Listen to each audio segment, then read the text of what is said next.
Common है हमारी body में जो हो रही होती है वो सेमी कंजर्वेटिव होती है। और फिर हमने एक हेडिंग बनाई थी experimental evidence of semi conservative replication, कि हमें कैसे अंदाजा हुआ कि हमारे अंदर डीएनए जब रेप्लिकेट करता है, मल्टीप्लाई करता है, तो वो सेमी कंजर्वेटिव पैटर्न में करता है, किसी और पैटर्न में, बोलो बेटा, नहीं करता। मैंने इसके लिए आप लोगों से ये भी दरखास्त की थी कि आप YouTube पे भी मेरा ये लेक्चर देख सकते हैं, और मैं फिर इसको क्विकली बताकर चला जाऊंगा आगे। तो पहले तो मुझे ईमानदारी से बता दें अगर सच में देखा है या नहीं। लेक्चर सुना है सेमी कंजर्वेटिव एप्लीकेशन वाला? फर्जा याद ही नहीं होगा तुम्हें कि सुनने को कहा था मैंने? फर्जा आपसे पूछ रहा हूँ बेटा, जल्दी बताएं फिर, वरना तो वैसे पीछे से स्टार्ट करेंगे। नहीं सुना? वाह वाह वाह, सुभान अल्लाह। चलें, बहरहाल बेटा मैंने पहले ही बताया था चैप्टर 5 और 6 को तगड़ा रखना है, जो काम दिया करूं कर लिया करूं। चलो, सेमी कंजर्वेटिव रेप्लिकेशन क्या है ये तो समझ में आती है ना, कि आधा पुराना और आधा नया पीस जब मिलेगा इसको सेमी कंजर्वेटिव कहते हैं। अब लिसन वेरी केयरफुली मेरे बच्चों, सेमी कंजर्वेटिव रेप्लिकेशन का एविडेंस क्या है हमारे पास? तो इसके लिए एक केमिस्ट, दो बायोलॉजिस्ट थे जिनका नाम था मीसल, आई होप मैं स्पेलिंग सही लिख रहा हूँ, स्पेलिंग आगे पीछे हो जाए तो नाराज नहीं हो जाइएगा। मीसलसन एंड स्टाहल, ठीक है, मीसलसन एंड स्टाहल, ये दो बायोलॉजिस्ट थे जिन्होंने एक्सपेरिमेंटली इस बात का पता लगाया कि डीएनए की रेप्लिकेशन मेजरली किस पैटर्न में होती है। और इसी को एग्जामिनर एमसीक्यू में तो बेतहाशा आया हुआ है ये एक्सपेरिमेंट, बेतहाशा। और बाज दफा तुम्हारे बोर्ड में तो नहीं, लेकिन एडेक्सल बोर्ड में भी ये टॉपिक है, तो उनका मैंने क्वेश्चन देखा है, तो उसमें उन्होंने इस एक्सपेरिमेंट का आइडिया लिया था, लेकिन सिचुएशन कुछ और दे रही थी, सिचुएशन कुछ और दे दी थी। तो मैं हमेशा से तब से बच्चों को लाजमी बताता हूँ कि भाई आइडिया समझे, रट्टा ना लगाएं। बाद बच्चे क्या है कि मीसल्स एंड स्टार्ल एक्सपेरिमेंट थोड़ा सा मुश्किल लगता है, तो वो रट्टा मारने की कोशिश करते हैं कि ये होगा ये होगा। नहीं नहीं, रट्टे में फंस जाओगे फिर, अगर सवाल जरा सा भी उसने चेंज कर दिया तो फिर फंस जाओगे, इसलिए बहुत इंपॉर्टेंट है डिस्कशन। पहले मुझे फर्जा ये बताओ कि रेप्लिकेशन का पीछे का हिस्सा तुमने किया हुआ है, अभी पढ़ के रखा था या नहीं?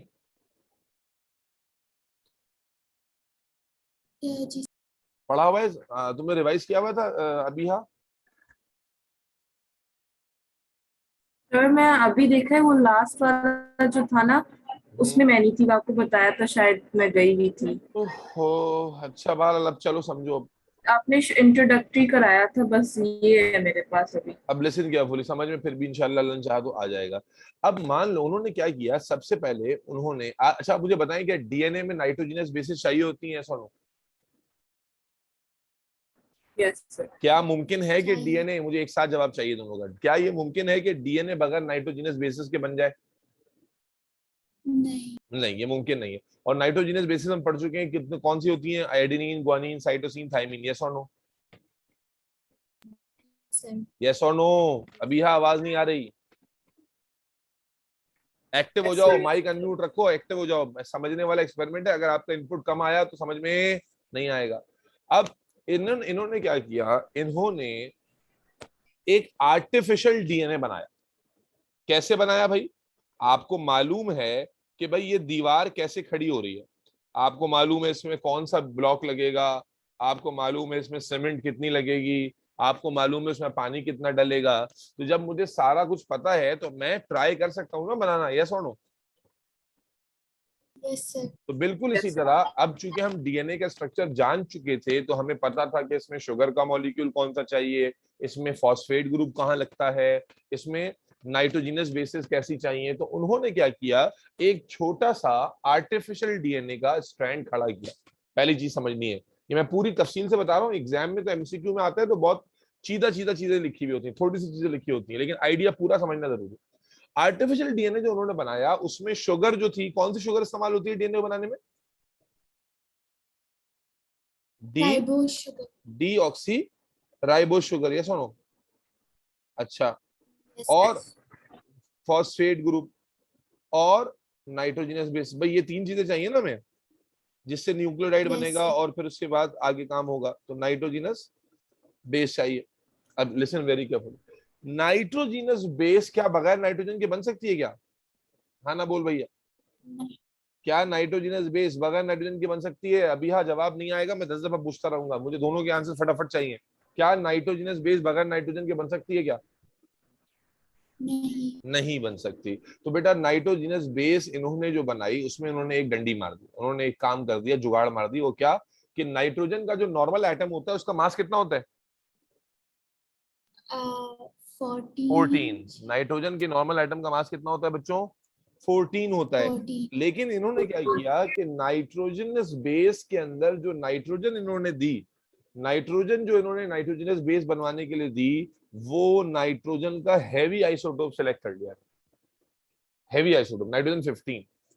तो अब क्या हुआ, कोई फर्क नहीं पड़ा क्योंकि आइसोटोप की केमिकल प्रॉपर्टीज सेम होती हैं, फिजिकल प्रॉपर्टीज अलग होती हैं, क्योंकि केमिकल प्रॉपर्टीज इलेक्ट्रॉन पे डिपेंड करती हैं और आइसोटोप में इलेक्ट्रॉन सेम ही होते हैं। तो हुआ सिर्फ ये कि अब जो डीएनए बनेगा वो डीएनए नाइट्रोजीनस बेसिस के कॉलम में हैवी नाइट्रोजन कंटेन करता होगा, जिसकी वजह से उसकी डेंसिटी नॉर्मल डीएनए से ज्यादा होगी, कम होगी? ज्यादा होगी। क्या ये बात समझ में आती है? तो आप इमेजिन करो, अगर डायग्राम में समझाऊं तो बड़ा आसान लगेगा तुम्हें इंशाल्लाह, भाई आपका समझाएगा तो, कि आप यूं समझो कि अगर उन्होंने जो डीएनए बनाया ना, what is the difference about this, different about this DNA, कि this DNA contain both strands of nitrogen 15। दोनों स्ट्रैंड कौन से वाले थे इनके पास? नाइट्रोजन 15 वाले। बात समझ में आ रही है सबको? कोई कंफ्यूजन, कोई परेशानी तो नहीं है यहां तक? दोनों स्ट्रैंड नाइट्रोजन 15 वाले। और what is the different about, what is different about this DNA as compared to the normal one, कि this DNA will be more denser, heavier होगा, डेंसिटी ज्यादा होगी। यहां तक सारे अग्री कर दें? जी सर। अब उन्होंने ये डीएनए बनाने के बाद फैसला किया इस डीएनए को रेप्लिकेट कराने का, और रेप्लिकेशन के लिए उन्होंने एक और चेंबर ले लिया। तो अब मैं एक और डायग्राम बना रहा हूँ, डायग्राम का गेम है सारा, और जब एमसीक्यू आता है उसमें भी डायग्राम बनी भी आती है या नहीं भी आएगी, और मैं समझ लूँ पेपर 2 में आ रहा है तो आप समझें कि उसमें भी डायग्राम आपको बनाना आना चाहिए, आइडिया समझ में आना चाहिए। इन्होंने क्या किया, इस डीएनए को, जो हैवी डीएनए, बात कहीं पे छूटनी नहीं चाहिए बेटा, इस हैवी डीएनए को इन्होंने मजीद रेप्लिकेट कराने के लिए एक और कंटेनर में डाला, कल्चर मीडियम में, एक और कंटेनिंग कल्चर मीडियम में। और इसके अंदर क्या था? इसके अंदर भी वही डीऑक्सीराइबोज शुगर थी और फॉस्फेट ग्रुप थे। ये क्यों दे रहे हैं? न्यूक्लियोटाइड बनाने के लिए, यस और नो? और नाइट्रोजीनस बेसिस नहीं, समझ रहे हो? लेकिन इन नाइट्रोजीनस बेसिस में जो नाइट्रोजन उन्होंने इस्तेमाल करवाया वो नॉर्मल नाइट्रोजन था, नाइट्रोजन 14। यानी यहां इस कंटेनर में जो न्यूक्लियोटाइड बन सकते थे वो नाइट्रोजन 14 वाले, नॉर्मल वाले। Is that clear? यस। अच्छा, अब चूंकि हम इस वक्त समझने के लिए पढ़ रहे हैं तो मैं डायरेक्टली तुम्हें रिजल्ट बताऊंगा कि क्या हो रहा है और समझाता भी जाऊंगा। लेकिन जब वो पहली दफा ये एक्सपेरिमेंट कर रहे थे तो उनके सामने तो रिजल्ट नहीं था ना, या था? वो तो बस ऑब्जर्व कर रहे थे कि क्या हो रहा है, यस और नो? जी सर। ठीक है, लेकिन हम समझ के चलेंगे कि क्या गेम हो रही है, क्योंकि हमें सेमी कंजर्वेटिव का पहले से पता है। तो अब समझो डायग्राम में हुआ क्या। हुआ ये होगा कि जो हैवी डीएनए था, आप जानते हैं वो क्या हुआ होगा? अनजिप्ड हुआ होगा। हैवी डीएनए जो मैंने पिंक कलर से बनाया हुआ है, वो डीएनए अनजिप हुआ होगा, नहीं हुआ होगा? भाई डीएनए को जब रेप्लिकेट करना होता है तो वो अनजिप्ड होता है, और जब वो अनजिप होगा तो उसके आगे नया स्ट्रैंड खड़ा होगा उसको देखते हुए, यस और नो? हाँ ना बोल, हाँ ना बोल भाई। भाई उसके आगे ऐसे नया स्ट्रैंड खड़ा होगा ना, और नया स्ट्रैंड जो खड़ा होगा, नए स्ट्रैंड को बनाने के लिए जो न्यूक्लियोटाइड इस्तेमाल हो रहे होंगे उनमें नॉर्मल नाइट्रोजन आएगा या हैवी नाइट्रोजन आएगा? जी अभी हाँ, नॉर्मल वाली। नॉर्मल वाला। तो मालूम हुआ कि ये जो नया स्ट्रैंड होगा, मैं लेबल भी करता जाता हूं ताकि कंफ्यूजन ना हो आपको, तो इसमें ये नाइट्रोजन 15 वाले पिंक स्ट्रैंड है, कलर इसलिए अलग अलग दे रहा हूं बेटा, और ये नाइट्रोजन 14 और ये भी नाइट्रोजन 14 वाला होगा। अच्छा, अब यहां पर है इंपॉर्टेंट स्टेज, क्योंकि यहां पर जब ये कॉइल होंगे तो हम जानते हैं कि सेमी कंजर्वेटिव पैटर्न में ये कैसे कॉइल होने चाहिए, एक 15 वाला एक 14 वाले के साथ कॉइल होगा, यस और नो? Yes sir. तो अभी हम मान के चलते हैं कि सेमी कंजर्वेटिव फैशन चल रहा है, तो ये कुछ ऐसे कॉइल हो जाएंगे। अभी यार थोड़ी थोड़ी बात समझ में आ रही है नहीं आ रही? हाँ ना बोल। आ रही है सर। आ रही है। कुछ ऐसे कॉइलिंग हो जाएगी, तो इससे जो डीएनए बनेगा, एक से जो दो डीएनए, पहले ये वाला एक डीएनए था पिंक वाला, अब इससे दो डीएनए बने, रेप्लिकेशन हो गई, तो इसमें एक स्ट्रैंड 15 वाला और एक 14 वाला है, यस और नो? हाँ ना बोल भाई, एक 15 वाला एक 14 वाला है, यस और नो? जी सर। अब मुझे बताओ कि ये जो पहला डीएनए था जो बनाया हमने आर्टिफिशियली ये 15 वाले स्ट्रैंड पर कंसिस्ट करता था, तो इसकी डेंसिटी ज्यादा होगी या ये जो अब बने हैं जिनमें एक 15 एक 14 वाला है? न्यू वाले की ज्यादा होगी। न्यू वाले की ज्यादा होगी। दोबारा सोच के देखो, तुम्हारे पास एक जो पहले डीएनए था उसमें दोनों स्ट्रैंड 15 वाले थे, दोनों स्ट्रैंड हैवी डीएनए वाले थे। अब जो डीएनए नया आया है उसमें एक स्ट्रैंड हैवी है और एक स्ट्रैंड नॉर्मल आइसोटोप वाला है, नॉर्मल है, तो तुम्हें क्या लगता है कि इसकी डेंसिटी 15 वाले से ज्यादा होगी या इससे कम होगी? जी बेटा, 15 से कम होगी। अब बिहा का जवाब आ गया, कम होगी। जी फरजा, आप क्या कहती हैं?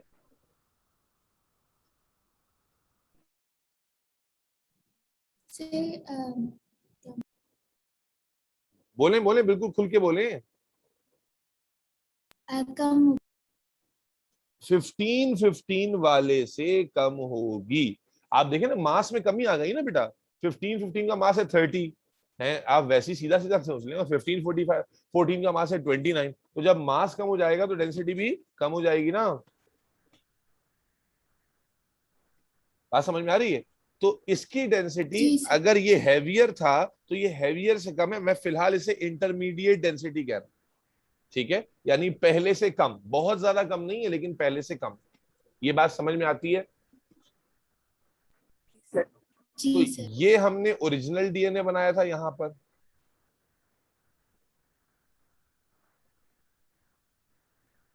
उसके बाद ये हमारे पास रिजल्ट आया फर्स्ट जनरेशन का, यस और नो? ये रिजल्ट आपको वर्बली याद होने चाहिए, थोड़ी देर में याद भी हो जाएंगे इंशाल्लाह, क्योंकि अगर आप समझ रहे हो तो आप कॉन्सेप्चुअली रिलेट कर पाओगे कि क्या हुआ गेम में। ये फर्स्ट जनरेशन का रिजल्ट है, इससे पहले ये ओरिजिनल डीएनए था। तो फर्स्ट जनरेशन के बाद हमें जो डीएनए मिलेगा उसकी डेंसिटी जो ओरिजिनल डीएनए से कम होगी, यस और नो? आगे चलते हैं। अब उन्होंने क्या किया, उन्होंने कहा यार एक जनरेशन और बढ़ा कर देखते हैं, एक जनरेशन और आगे ले जाते हैं, यानी एक बार फिर से रेप्लिकेट करते हैं इसको। तो उन्होंने फिर से इसको उस कंटेनर में डाल दिया।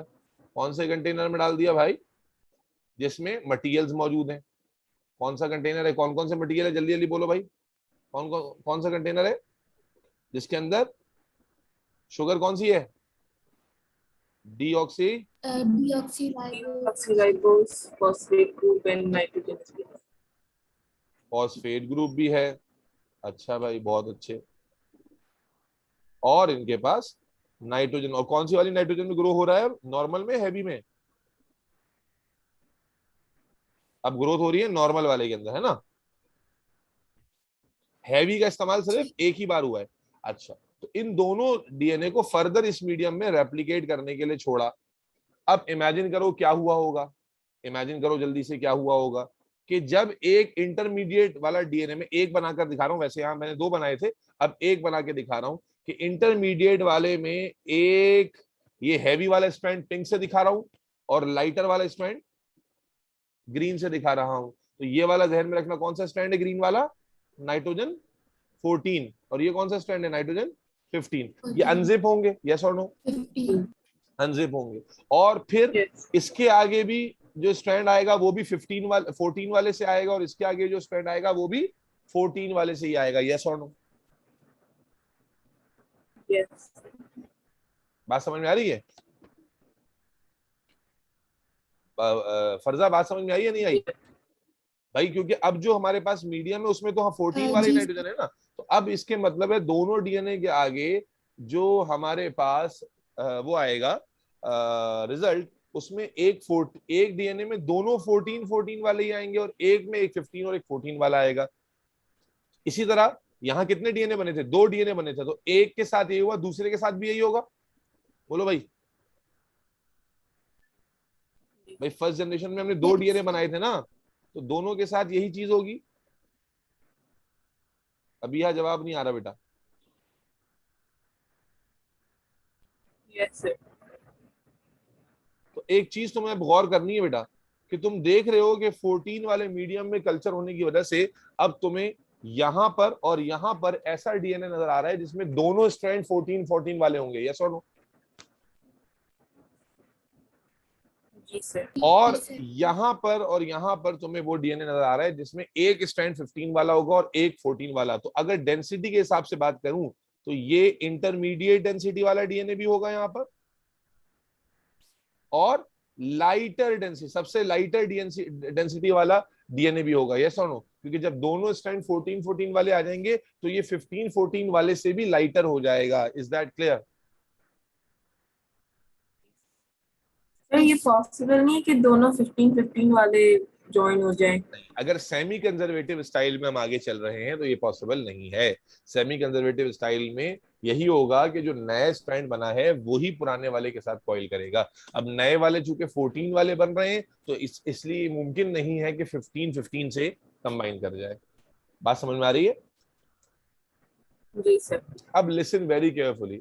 अगर मैं इस डेंसिटी वाली चीज को बैंड्स की फॉर्म में आपसे पूछूं, बैंड्स क्या होते हैं अभी बताता हूं।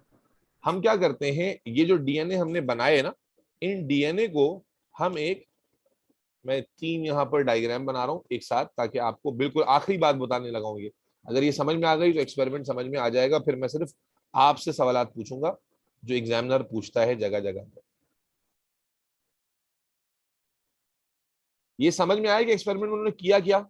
उन्होंने पहले कौन सा डीएनए बनाया और फिर उसे किस मीडियम में रेप्लिकेट किया? बोलो बेटा। Yes sir.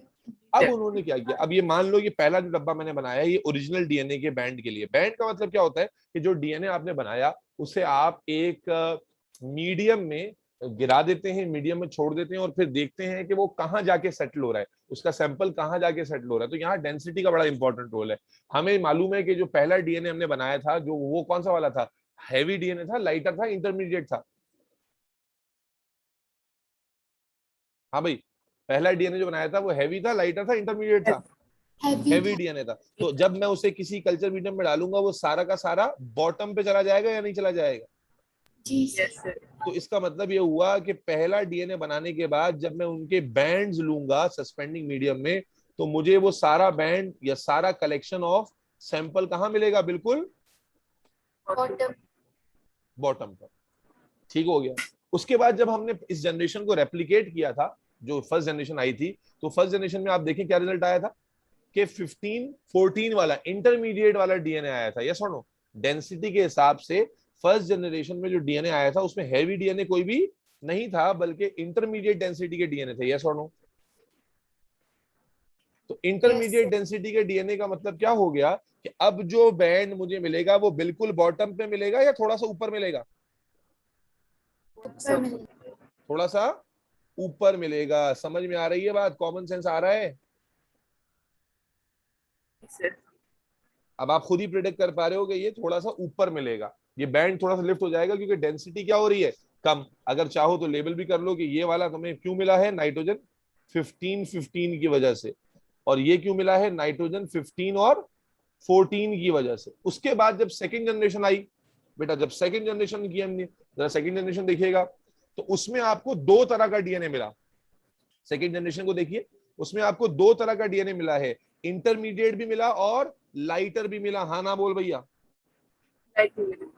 इंटरमीडिएट भी मिला और लाइटर भी मिला। तो इसका मतलब है दोनों मिक्स हो जाएंगे या डेंसिटी की वजह से अलग अलग रहेंगे? डेंसिटी की वजह से। जब 2 चीजों की डेंसिटी अलग होती है तो वो मिक्स नहीं होते। जब 2 चीजों की डेंसिटी अलग होती है तो वो मिक्स, बोलो भाई, नहीं होते। तो इंटरमीडिएट वाला अपनी डेंसिटी पर रहेगा, अगले यानी सेकंड जनरेशन के बाद जो बैंड आएगा उसमें हमें एक नहीं बल्कि दो बैंड्स नजर आएंगे एट डिफरेंट लेवल। एक नया बैंड हमें टॉप पे नजर आएगा जो किसकी वजह से पैदा हो रहा होगा, नाइट्रोजन 14 की वजह से, और यहाँ जो इंटरमीडिएट डेंसिटी का बैंड हमें नजर आ रहा है वो 15-14 की वजह से पैदा हो रहा होगा। और अब अगर मैं इससे आगे चला जाऊं तो क्या होगा, लिसन वेरी केयरफुली। देखो 15 वाला डीएनए कभी खत्म नहीं होगा, लेकिन आप ये समझ लो कि 15-15 वाला डीएनए कभी भी आ नहीं सकता। जब हमने पहला डीएनए बनाया था बस वही 15-15 वाला डीएनए था। अब क्या होगा, जैसे जैसे रेप्लिकेशन होती जाएगी हर बार नाइट्रोजन 14 वाला डीएनए आगे नया नया जो डीएनए बनेगा वो नाइट्रोजन 14 वाला ही होगा ना, यस और नो?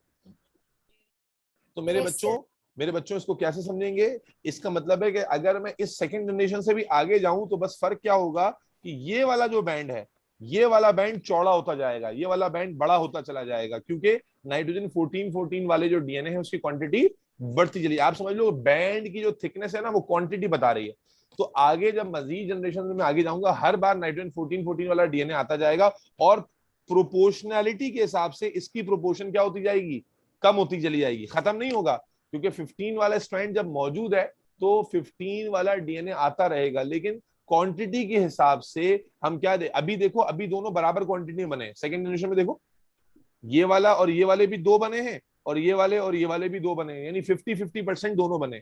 लेकिन इसके बाद जब मैं सेकंड जनरेशन से आगे जाऊंगा तो 14 लाइटर डीएनए की परसेंटेज ग्रेजुअली बढ़ती चली जाएगी और जो इंटरमीडिएट डीएनए है उसकी परसेंटेज ग्रेजुअली कम होती चली जाएगी, जबकि हैवियर डीएनए की जो परसेंटेज है वो पहली जनरेशन पहली ओरिजिनल के बाद दोबारा 0 रहेगी, यस और नो? जी सर। यहां पर देखिए अगर मैं परसेंटेज में लिखूं ना जो एग्जामिनर आपसे जानता है तो यहां पर 100% इंटरमीडिएट डीएनए, जबकि यहां पर 50% लाइटर डीएनए है और 50% 50% इंटरमीडिएट और 50% लाइटर डीएनए। और इसके बाद जब मैं आगे बढ़ाता हूं एग्जामिनर पूछ सकता है तो आप याद रखिएगा ऊपर लाइटर वाले की परसेंटेज ग्रेजुअली, बोलो बेटा फरजा, लाइटर वाले की परसेंटेज ग्रेजुअली बढ़ती जाएगी और इंटरमीडिएट वाले की परसेंटेज ग्रेजुअली कम होती चली जाएगी। तो अगर कोई और आगे का ऑप्शन हो तो फिर इसको देखकर सिलेक्ट करेंगे, जबकि उससे पहले फर्स्ट जनरेशन के रिजल्ट में 100% इंटरमीडिएट होगा और ओरिजिनल डीएनए जो हमने बनाया है वो वाहिद हैवी डीएनए है, उसके बाद रेप्लिकेशन में हैवी डीएनए नहीं आएगा। अच्छा अब ये तो हमने इसको सेमी कंजर्वेटिव मान के किया, जब मीजल्सन और स्टाहल ये एक्सपेरिमेंट कर रहे थे वो तो ऑब्जर्व कर रहे थे, तो मेरे बच्चे उनको डीएनए को रेप्लिकेट कराने के बाद यही ऑब्जर्वेशंस मिली जो हम अभी देख रहे हैं। और आप समझ गए होंगे कि ये ऑब्जर्वेशन उसी वक्त पॉसिबल हैं जब डीएनए सेमी कंजर्वेटिव पैटर्न में रेप्लिकेट कर रहा हो, यस और नो? वरना मैं तुम्हें अगर रफली समझाऊं, मान लो थोड़ी देर के लिए कि डीएनए सेमी कंजर्वेटिव फैशन में रेप्लिकेट नहीं कर रहा, तो ये दो स्ट्रैंड होते हैं नाइट्रोजन 15 और 15 वाले ओरिजिनल में, फिर आपके पास खड़े होते कौन से स्ट्रैंड, 14 वाला और 14 वाला, यस और नो? बोलो बेटा। और हम कहते हैं कि मान लो ये सेमी कंजर्वेटिव नहीं है, ये दोनों आपस में क्वाइल कर गए और ये दोनों आपस में क्वाइल कर गए, तो इससे जो रिजल्ट फर्स्ट जनरेशन में आता वो क्या होता, एक हमारे पास जो डीएनए बनता वो 14 वाला होता और एक डीएनए जो बनता वो क्या होता, 15 वाला होता, यस और नो? हाँ ना बोल भैया। Yes sir. यानी पहली जनरेशन में ही एक बिल्कुल लाइटर डीएनए बनता और एक बिल्कुल हैवियर डीएनए बनता, हाँ ना बोल भैया? यही सवाल एडेक्सल में आया था एक्सपेरिमेंट से हटकर कि अगर मान लें कि डीएनए कंजर्वेटिवली रेप्लिकेट कर रहा है तो मीजल्सन और स्टाहल के एक्सपेरिमेंट में क्या तब्दीली आती है उनके रिजल्ट में। तो फर्स्ट जनरेशन के बाद हमें क्या तब्दीली नजर आती कि हमें कितने बैंड मिलते, एक अभी देखो एक बैंड मिला था इंटरमीडिएट थिकनेस का, लेकिन अगर ये वाली तब्दीली को काउंट कर लें तो फिर हमें फर्स्ट जनरेशन में एक बैंड मिलता, दो बैंड मिलते, दो बैंड मिलते। और क्या इंटरमीडिएट बैंड होता है या हैवियर और लाइटर बैंड होते? हैवियर और लाइटर होते। समझ में आई या नहीं आई? पक्का समझ में आ गया या अभी कोई मसला है? सर अगर आगे करें तो फिर ये इसी तरह उसका रिजल्ट होगा, एक दो आगे आइडिया समझाना मेरा काम था भाई, अब आगे आप खुद ही सोच लेंगे कि क्या करना। तो यहाँ पर अगर इसके लिहाज से बैंड बनता तो एक बैंड बिल्कुल बॉटम पे आता और एक बैंड बिल्कुल टॉप पे आता है, यस और नो? ओके। तो क्या हमें Yes, sir. क्या मीजल्सन को ऐसा बैंड मिला है फर्स्ट जनरेशन में? क्या मीजल्सन को ऐसे बैंड नहीं। मिले?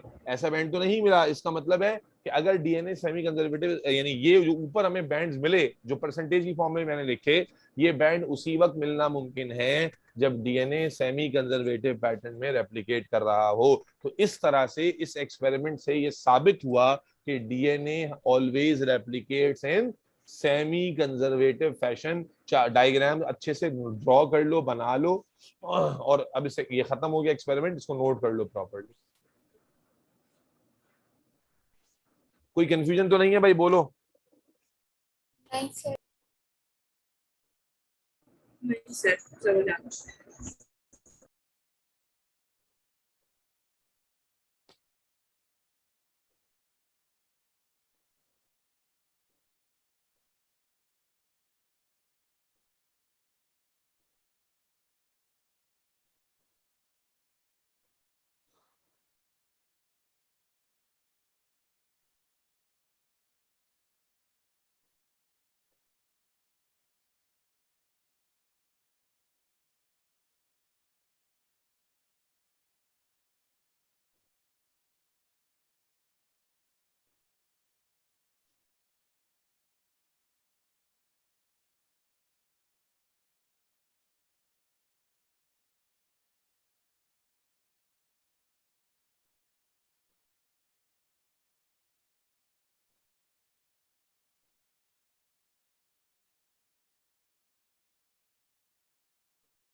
नोट कर लिया बच्चों?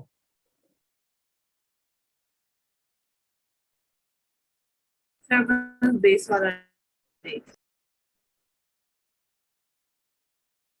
अच्छे से बेटा नोट्स अच्छे से बनाओ, बहुत इंपॉर्टेंट है बायोलॉजी में। जब टीचर पढ़ा रहा है, नोट्स या बुक जो आपके पास ऑलरेडी मौजूद है उसकी बात बाद में, पहले अपने पास जो नोट्स हो बहुत अच्छे से बने हुए होने चाहिए।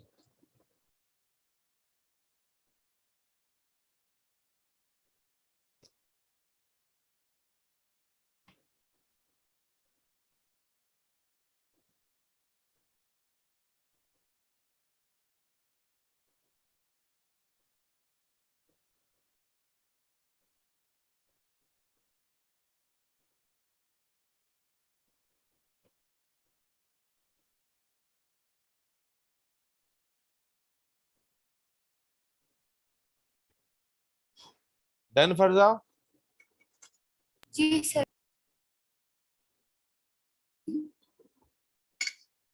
स्कूल वाला टेस्ट आसान आया था, मुश्किल आया था? मुझे टेस्ट तो भेजना जरा, क्या टेस्ट हुआ था? सर आसान था। आसान था? तैयारी नहीं की थी? जी। फिर निमरा ने कैसे कर ली?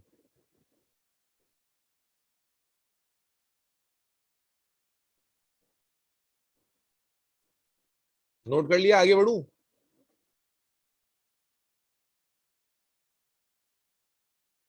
जी सर। अच्छा बेटा, अब हेडिंग बनाएंगे।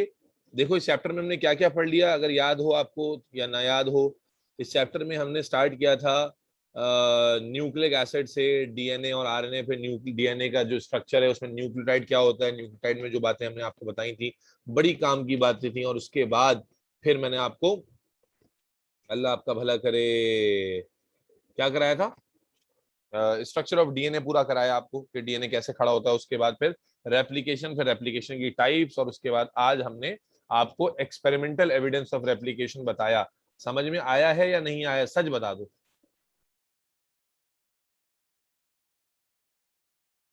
हेलो, किधर चले गए बच्चों?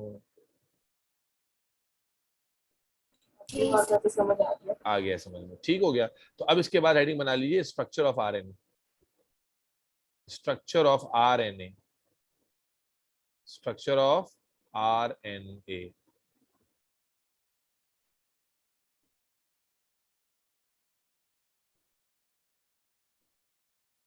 ठीक है, मीटिंग ये एंड होने वाली है, दोबारा ज्वाइन करें फिर स्ट्रक्चर ऑफ आरएनए शुरू करते हैं।